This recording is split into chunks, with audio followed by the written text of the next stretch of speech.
It was Christmas Eve, and I was finally done with my shift at my new job. I recently changed jobs because this new place is close to my house. The commute from home is about 5 minutes with a car. On this particular day, there happened to be a huge blizzard outside. The weather predicted a couple feet of snow, with severe winds and below freezing temperatures. For some reason, my boss did not give me the day off. You know how it goes. There could have been like 1,000 feet of snow, and I would still have to show up to work.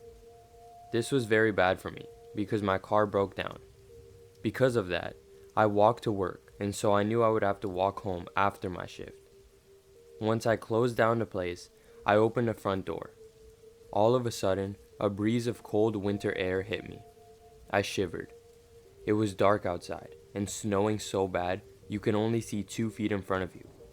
There was not a single person in sight, or so I thought. After a little while of walking, I could hear footsteps of someone walking in the snow to my right. These were no soft footsteps. I could hear the sound of stomping boots behind me. This scared me because I did not think anyone would be outside during a blizzard.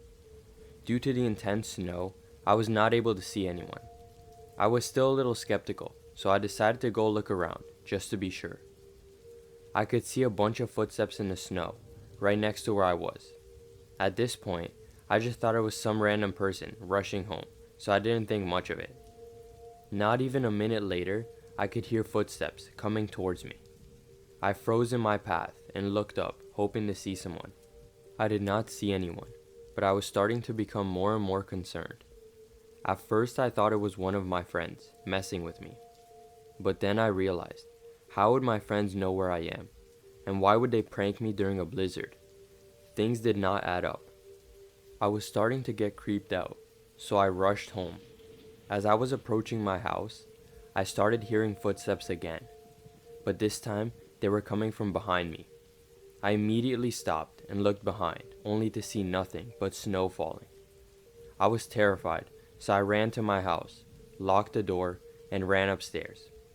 Around a half hour later, I heard a noise coming from one of the windows on the first floor. I walked downstairs, opened the blinds, and saw a man staring at me. I jumped back in fear and started yelling at the man to leave because I was going to call the cops. I never actually ended up calling the cops that night, but the man did leave, so I guess he got scared when he heard me say that I was going to call the police. One thing is for sure, I was clearly getting followed on my way home from work, and I still don't know the guy's intentions for following me. This story took place mid-December, during my hike in the Wyoming mountain range. I am an avid hiker, and I usually always tend to go hiking during the colder season. I don't know exactly why, but I seem to enjoy the cold more than the warm. Not only that, I love hiking in the Wyoming mountain range because of the beautiful scenery all year round. The area is huge, with lots of trails for beginners and experts. On this particular day, the Weather Channel was predicting around 12 feet of snow in the area where I planned to hike. I knew from experience that the weather always changes when hiking in the mountains, so I decided to go anyway. Looking back on it now, this was a very dumb idea. Anyways, after packing up all of my supplies, I decided to head out on the hike. In the beginning, everything seemed normal. The snow was minimal and I was enjoying the hike. After a little while, the snow started picking up to the point where it was almost impossible to see in front of you. I knew this would be a big problem, as I could be completely covered in snow if I was not careful. So I decided to start on my way back and try to make it before the big storm. I realized I made a big mistake of hiking, but there was nothing I could do now. Not only that, the sun was starting to set, and it would eventually get dark soon. In about 20 minutes, it got completely dark, so I flicked on my flashlight, but it wasn't doing much help. It was literally impossible to see. The only idea I could think of is to try and find a cabin and ask if I could spend the night with them.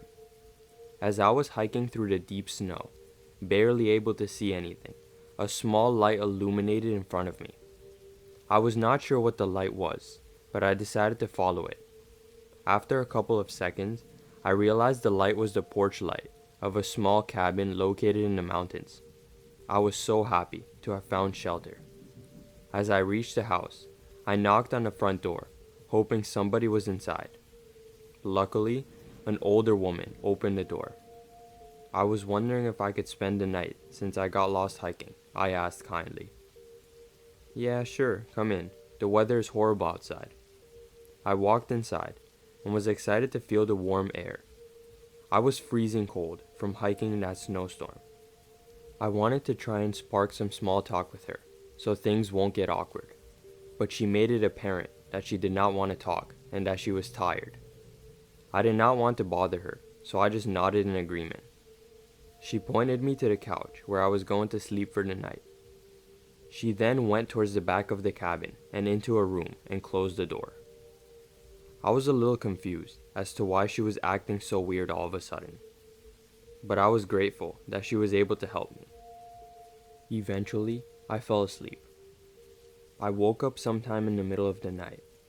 I was not sure what woke me up, but I made sure to scan my surroundings. I couldn't see anything, as it was very dark in the cabin.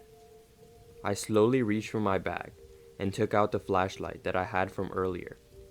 I shined it around the room and froze when the light illuminated the same woman standing in the corner of the room staring right at me.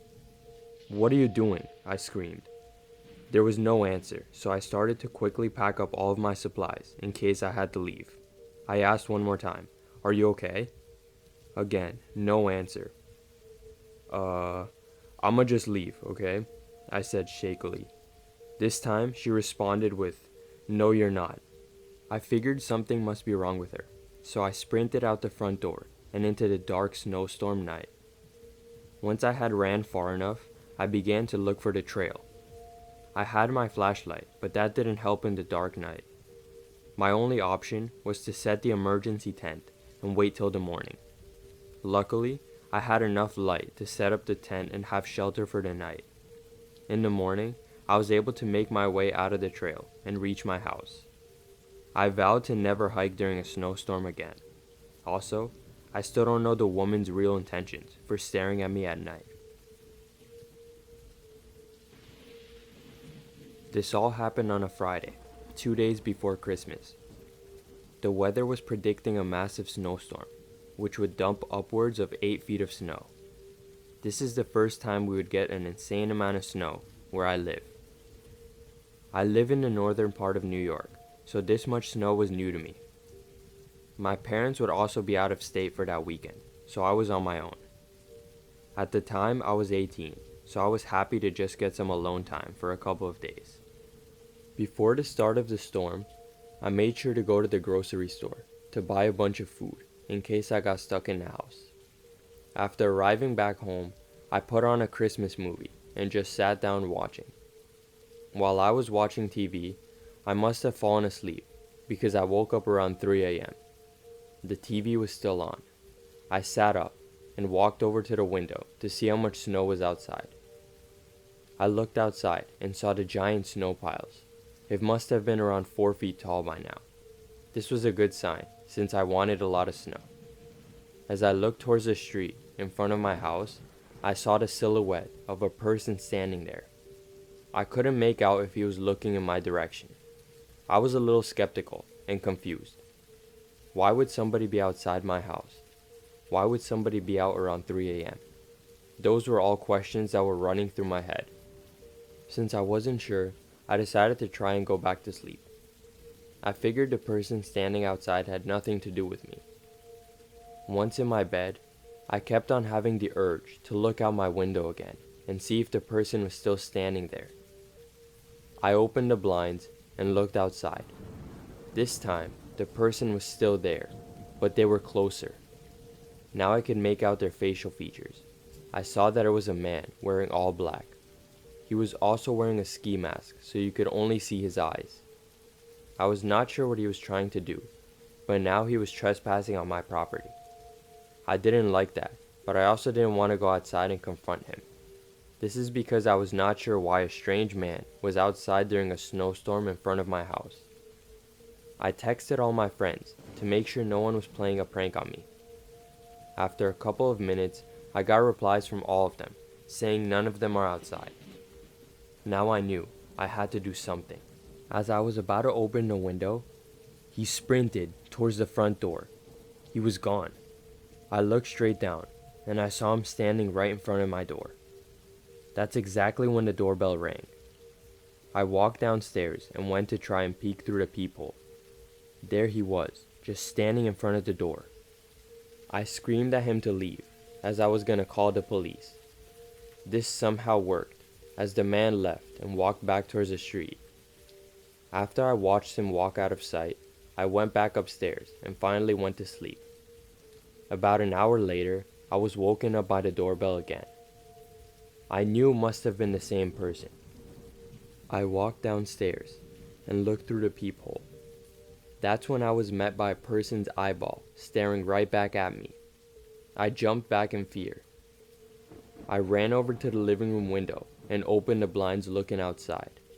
It was the same man, dressed in all black. I was scared that he might try and break into the house, so I ended up calling the police. I then walked to the kitchen and grabbed the largest knife in case he broke in. Luckily, the police arrived in a matter of 10 minutes, and they were able to search all around my house. Of course, the man was gone by now. The police never ended up catching the man, but he also never showed up to my house again